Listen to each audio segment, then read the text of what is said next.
Sindh employees alliance जी leadership 8 लीडरनि ते मुश्तमिल हुई।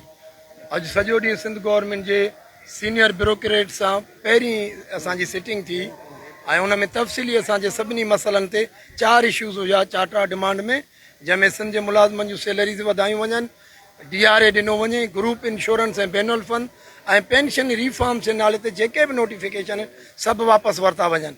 इन ते तफ़सीली सीनियर ब्यूरोक्रेट सां मीटिंग थी। फाइनल मरहलो चीफ सेक्रेटरी सां रखियल हो 2 बजे, पूरे 2 बजे मीटिंग शुरू थी ऐं उहा 1.5 कलाक मीटिंग हली ऐं चीफ सेक्रेटरी साहब प्रिंसिपल एग्रीड कया त तव्हां जूं ॻाल्हियूं सभु जेन्युइन आहिनि, पर इहे मामला कैबिनेट मां अप्रूव थी आया आहिनि।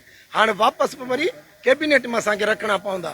असांजे साम्हूं चीफ सेक्रेटरी साहब चीफ मिनिस्टर सिंध सां ॻाल्हायो त साईं ही मामला आहिनि, हिननि जा पेंशन रिफॉर्म्स, हिननि जो DRA, ग्रुप इंश्योरेंस, इहे सभु हल जोगा आहिनि ऐं कैबिनेट जी एजेंडा में शामिल न आहिनि। CM चयो चीफ सेक्रेटरी साहब खे त इहे फिल 4 चेयरमैन बि असांखे राति में हिदायतूं ॾिनियूं आहिनि, फिल 4 कैबिनेट जी एजेंडा में शामिल कयूं वञनि 6 तारीख़ वारी, उहे शामिल थी वियूं आहिनि। उहो पनो असां तव्हांजे साम्हूं आहे। हीअ DRA, pension reforms, group insurance, benevolent fund ऐं सैलरीज़ वधाइणु फ़ैसिलो हाणे कैबिनेट में बि वञी चुको आहे। इंशाअल्लाह ताला चीफ सेक्रेटरी यकीन ॾियारियो आहे त मां पर्सनल ऐं चीफ सेक्रेटरी चेयरमैन जी हिदायत ते एफर्ट्स वठी बि तव्हांजा मामला उन ॾींहुं कैबिनेट मां हल कराईंदासीं।